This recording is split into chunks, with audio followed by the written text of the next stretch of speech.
மரணமுன் கூரெங்கே, பாதாளமுன் ஜெயமெங்கே, வல்லவரேசு உயிர்த்தெழுந்தாரே, வல்லபிதாவின் செயல் இதுவே. உயிர்த்தெழுந்தாரே, அல்லேலூயா, ஜெயித்தெழுந்தாரே, உயிருடன் எழுந்த மீட்பரேசு என் சொந்தமானாரே. In the name of Father, Son and the Holy Spirit, I welcome one and all for this holy worship. This is the day the Lord has made. Let us gather together and worship Him. Today, the 6th September, the first week of the 9th month. The Lord has been so kind and merciful and long-suffering, watching and carrying our families from the pandemic virus spreading. We have been safe and we have been blessed so that we may assemble, gather together and worship God in spirit and truth. This morning I want to show you a psalm which consists of only 5 verses. This will help you to understand the beautiful way of worship. Psalm 100 verse 1. Make joyful shout to the Lord, all you lands. Serve the Lord with a gladness. Come before His presence with singing. Know that Lord, He is God. It is He who made us and not we ourselves. We are His people and the sheep of His pasture.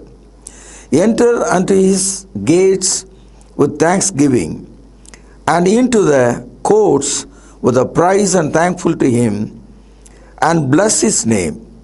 For the Lord is good, His mercy is everlasting, and His truth endureth to all the generation. This Psalms of 5 verses bless our heart this morning, because it talks about the beautiful part of our devotion and worship. Man is the only creature is able to worship God, because God has made man in His own image, in His own likeness, in His own spirit. Genesis chapter 1:26 and Genesis chapter 2 verse 6. Man is the only moral being, is able to know what is right and wrong. Therefore is conscious, always longing for doing righteousness in his life. As we study this psalm, man has a duty to worship God. When you check the Bible, the very first scripture that appears in the book of Genesis, chapter 4, verse 26. And as for Seth, to him also son was born, and he named him Enos. Please underline. Then man began to call on the name of the Lord. Here the word call simply means worship. Man began to worship God and His name, God's name. God is known in the book of Genesis as Elohim.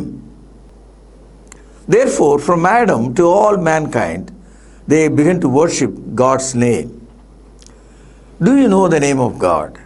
This is a big question, because we live around interfaith and many religious groups and communities, and everyone debate about their God.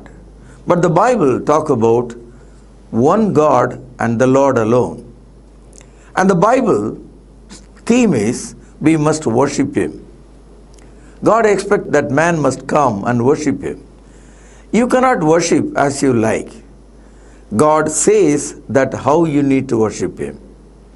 God accepts the true worship. Please turn with me, book of John, chapter 4, verse 24.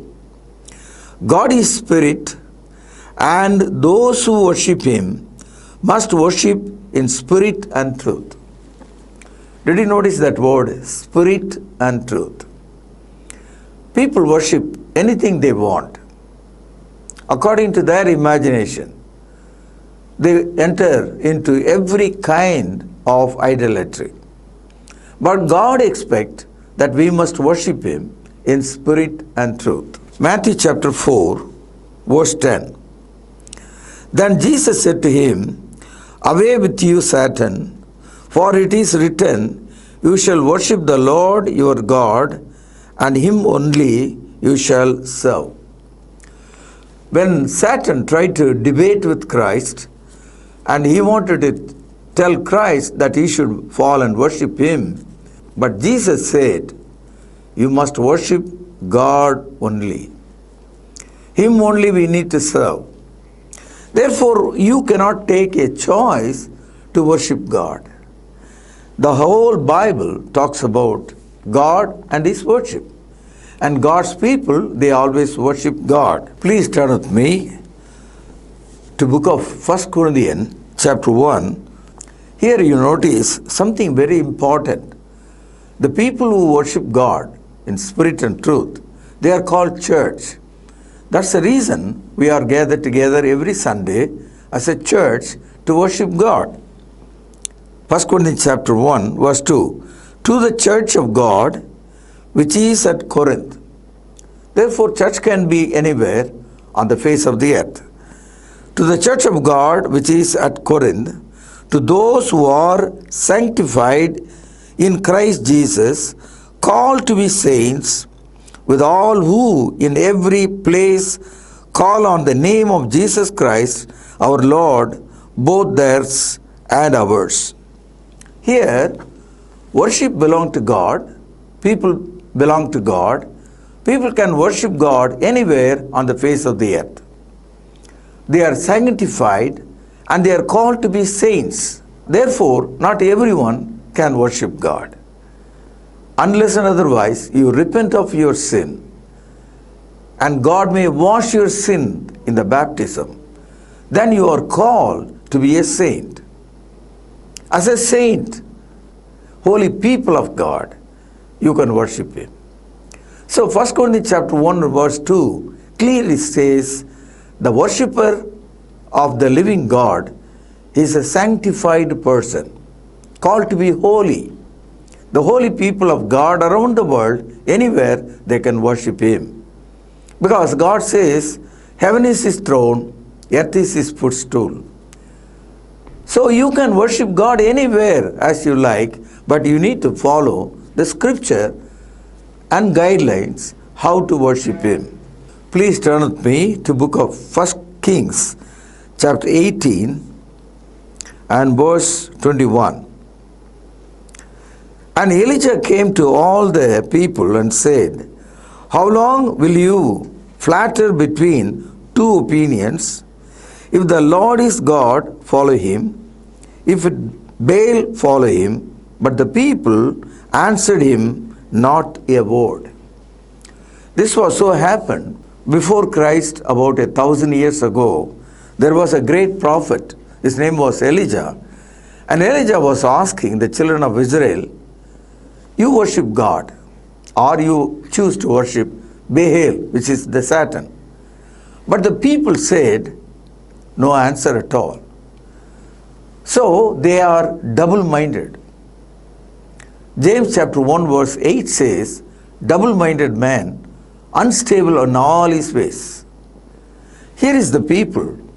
Today we come across similar situation. We live in a society that they cannot speak about their worship. For them, everything is right. Every form of worship is right. They can worship anything they want. But God is a spirit, and he that worship Him must worship Him with spirit and truth. Let me show you another scripture from the book of Daniel, chapter 3, verse 16. Shadrach, Meshach, Abednego answered and said to the king, O Nebuchadnezzar, we have no need to answer you in this matter. If that is the case, our God whom we serve is able to deliver us from the burning of the fiery furnace, and He will deliver us from your hand, O king.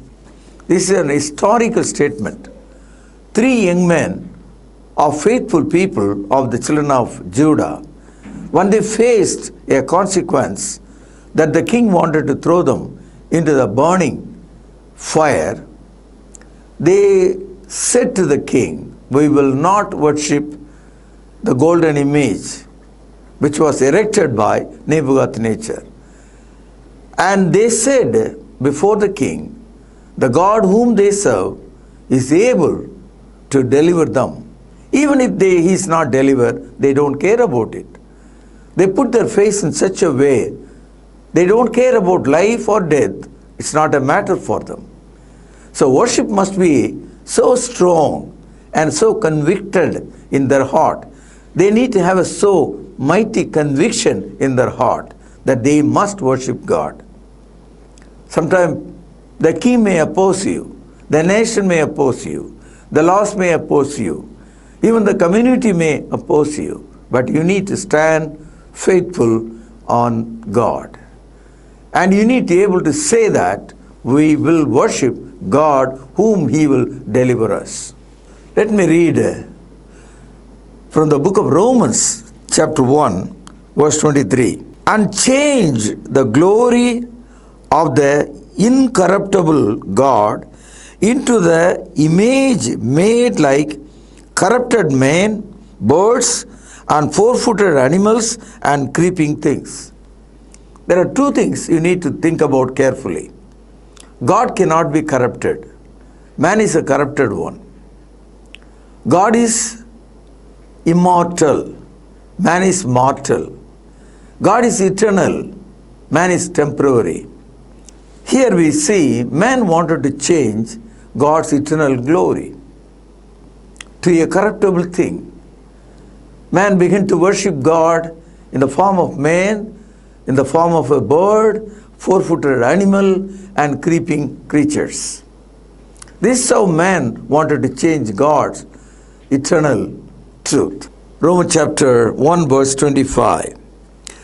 "Who exchanged the truth of God for the lie, and worshipped and served the creatures rather than the Creator, who is blessed forever. Amen." Therefore, man went further, leaving God, and changed God's eternal truth. First, he changed God's image. Now he changed God's eternal truth. Therefore, God gave them to uncleanness. Today we come across in the society, you may see many of your family members into your nation, and everyone corrupted. They begin to worship everything according to their own imagination. Romans chapter 1, verse 26. "For this reason, God gave them up to wild passions, and even their women exchanged the natural use what is against the nature." And finally, instead of worshiping God, man lost his mind. He don't want to even remember God in his mind. See Romans chapter 1, verse 28. "And even as they did not like to retain God in their knowledge, God gave them over to the debased mind to do those things which are not fitting." When men do not want to keep God in his mind, God gave them to the debased mind, a mind below to your feet. Therefore, man began to worship anything they want. But the Bible says we must worship Him with spirit and truth.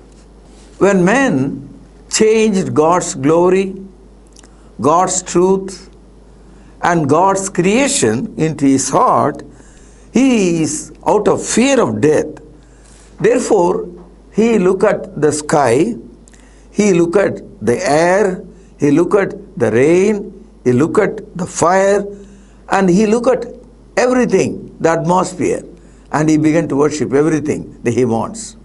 So the 5 elements of the earth being worshipped. Here is a passage of a faithful man of God from the book of Joshua, chapter 24, verse 15.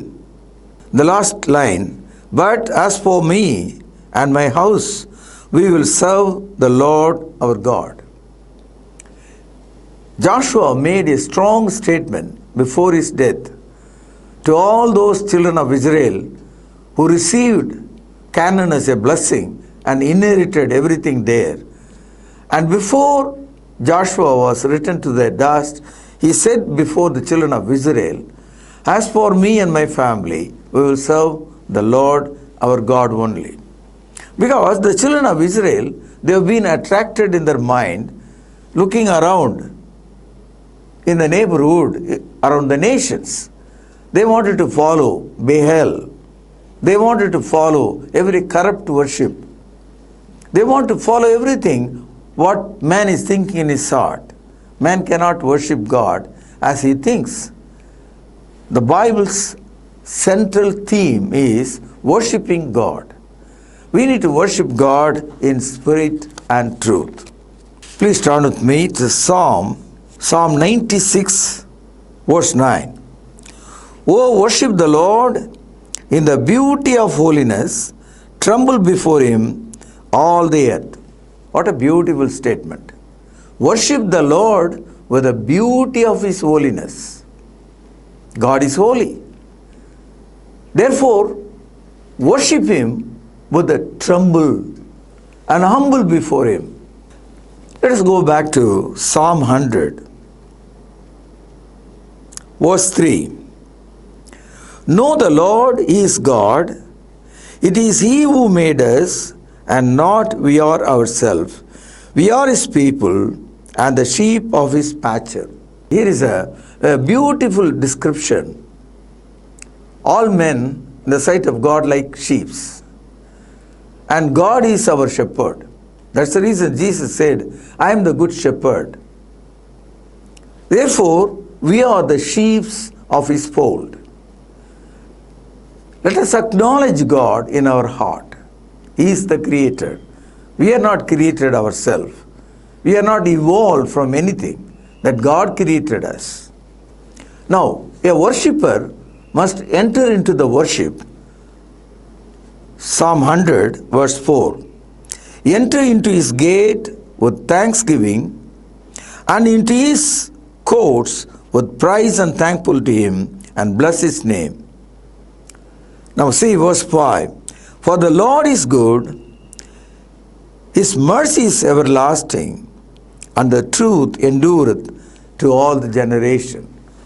Therefore, my dear saints of God, young men and young women, those who came to worship him, understand we are not created ourselves. God is our creator. We are sheep under his hand. Let us enter into his holy court and worship him. The true worshipper, Jesus defined, must worship him with spirit and truth. The word worship in the New Testament, it comes around 36 times. The word worship simply means in the Greek language, proskunia, which means you have to worship God from your heart with a humility, asking God's help to worship him. Seth and his family, Enos, they worshipped God. Book of Genesis chapter 4, verse 26. Therefore, my dear brothers and sisters, let us not have a double-minded, whether to worship Baal or Jehovah God. Like Joshua said, "As for me and my household, we will only worship God." Let us worship him and him alone and give glory to him. Now, let's go to book of Acts chapter 2, verse 42. The very first converts, the Christians, at Jerusalem, AD 33, they were about 3,000 people. They have been washed from their sin, received the gift of the Holy Spirit, and they are called Christians and belong to the church. Let us read chapter 2, verse 41. "Then those who gladly received his word were baptized, and that day about 3,000 souls added to them."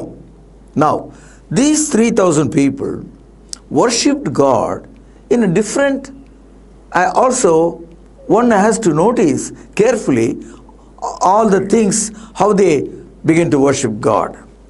Because the New Testament being defined that one must worship God on a certain pattern.